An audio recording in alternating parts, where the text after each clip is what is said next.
মাননীয় speaker 5 minute দেন। 2 minute তো অনেক টাইম।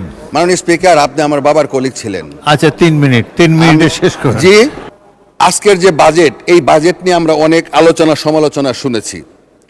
যে যার অবস্থান থেকে আলোচনা করেছেন। সরকারি দল সরকারি দলের মতো আলোচনা করেছেন, বিরোধী দল বিরোধী দলের জায়গা থেকে বিরোধিতা করেছেন, অর্থনীতিবিদরা আলোচনা করেছেন, টকশোতে আলোচনা হয়েছে, ব্যবসায়ীরা আলোচনা করেছেন, দেশের বাইরেও কিছু ইউটিউবার কিছু নেগেটিভ আলোচনা করেছেন আমরা লক্ষ্য করি।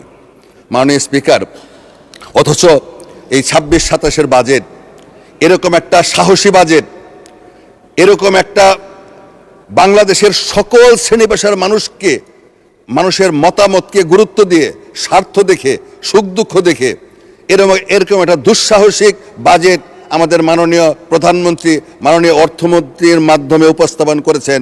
এর জন্য প্রশংসা না করে যখন সমালোচনা করে তখন দুঃখ লাগে।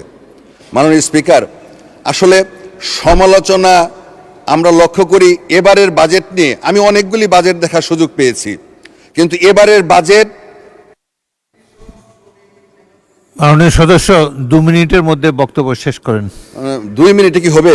ইয়েস প্লিজ, হবে। মাননীয় স্পিকার 5 মিনিট দেন। 2 মিনিট তো অনেক টাইম। মাননীয় স্পিকার, আপনি আমার বাবার কলিগ ছিলেন। আচ্ছা 3 মিনিট, 3 মিনিটে শেষ করুন। জি 3 মিনিট। হ্যাঁ 3 মিনিট। জি মাননীয় স্পিকার, যাই হোক, এই বাজেট নিয়ে আলোচনা করলে দীর্ঘ সময়ের প্রয়োজন। আমি এইদিকে আলোচনা করব না। 11 তারিখের পর থেকে দীর্ঘ আলোচনা হয়েছে। আমি আমার শেরপুর নিয়ে আলোচনা করতে চাই। মাননীয় স্পিকার, আমার শেরপুর একটা ছোট্ট জেলা। এই শেরপুরের খুব একটা পরিচিতি ছিল না। আমাদের অনেক মানুষ মনে করত এই শেরপুর কি বগুড়া শেরপুর কিনা।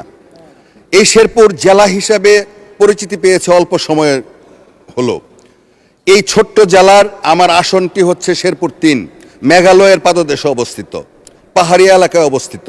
মাননীয় স্পিকার, এই এলাকার মানুষ সেই যে 69 থেকে আমার বাবাকে ভোট দিয়েছে, আমাকে ভোট দিয়েছে। যখনই সুষ্ঠু ভোট হওয়ার সুযোগ হয়েছে, যখনই জনগণ ভোট দেওয়ার জন্য কেন্দ্রে যাওয়ার সুযোগ হয়েছে, তখনই বিএনপির প্রার্থী হিসাবে আমার বাবা এবং আমাকে ভোট দিয়েছে। মাননীয় স্পিকার, সর্বশেষ এমপি ছিলাম 2006 সাল পর্যন্ত। এরপরে 20 বছর অতিবাহিত হয়েছে। এই 20 বছরে যে উন্নয়নগুলি করেছিলাম, সেই উন্নয়নগুলির সংস্কার হয় নাই, মেরামত হয় নাই। যে এলাকাগুলি বিএনপির এলাকা ছিল, ওই এলাকাগুলির রাস্তাঘাট বিগত ফ্যাসিস্ট সরকার করে নাই। মাননীয় স্পিকার, এবারের ইলেকশনে এত প্রতিশ্রুতি দিয়েছি, এত ওয়াদা করেছি, যেটা বলার ভাষা নাই। এই 17 বছরে আমার আসনটা বিএনপির আসন। এই এলাকার মানুষ বিএনপি করার কারণে আমার এমন কোনো নেতা কর্মী নাই জেলে যায় নাই। এই 17 বছরে বেশিরভাগ নেতা কর্মী জেলখানায় ঈদ করেছে, ইফতার সেহরি করেছে জেলখানায়। রাতের পর রাত গাছের আগায় পালায়ে ঘুমাইতে হইছে, নৌকা ছেড়ে নদীর মধ্যে থাকতে হইছে, ধান খেতে থাকতে হইছে। তাদের চোখের দিকে চাইলে সহ্য হয় না মাননীয় স্পিকার। সুতরাং তাদের যে দাবি, চাকরির দাবি, ব্যবসার দাবি, উন্নয়নের দাবি, এই দাবি এবং প্রতিশ্রুতি যে কোনো মূল্যে রক্ষা করতে হবে এবং কাজ করতে হবে। আমি মাননীয় মন্ত্রী মহোদয়দের প্রতি অনুরোধ করব, দয়া করে আমার এলাকার দিকে বিশেষভাবে নজর দিবেন। মাননীয় স্পিকার, আমার মহারশী নদী, সোমেশ্বরী নদী, চীনের যেমন দুঃখ ছিল হোয়াংহো, আমার এলাকার দুঃখ এই 2টা নদী। এই 2টা নদী একটু বন্যা হইলেই, পাহাড়িয়া ঢল হইলেই এই নদী 2টা পার ভেঙে যায়। হাজার হাজার একর ফসলের জমি নষ্ট হয়ে যায়, ঘরবাড়ি নষ্ট হয়ে যায়, গরুর খামার নষ্ট হয়ে যায়, মুরগির খামার নষ্ট হয়ে যায়। আমার এলাকার মানুষ দরিদ্র সীমার নিচে বসবাস করে। মাননীয় স্পিকার, আমার এই নদীগুলির স্থায়ী বাদ করা খুবই জরুরি। মাননীয় স্পিকার, সময় শেষ হয়ে গেল, আর 1 মিনিট। মাননীয় স্পিকার,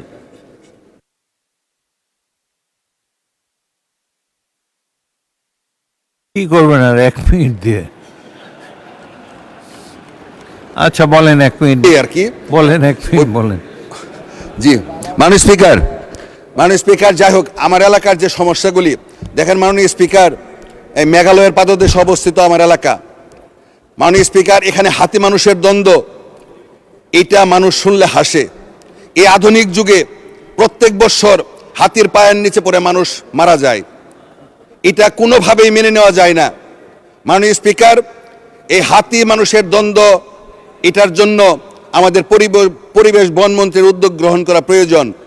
17 বছর কোনো কাজ হয় নাই, এই 10-12 বছরে প্রায় 50 জনের মতো লোক মারা গেছে। বহু আবাদি ফসলি জমি ফসল পাকার পরে এই হাতির খাদ্য না থাকার কারণে এই ধান ক্ষেতের ধান তারা খেয়ে ফেলেছে, বহু বাড়িঘর তারা ধ্বংস করছে। মাননীয় স্পিকার, এই হাতি সংরক্ষণ প্রকল্প আছে, এই প্রকল্পের টাকা বৃদ্ধি করা হোক।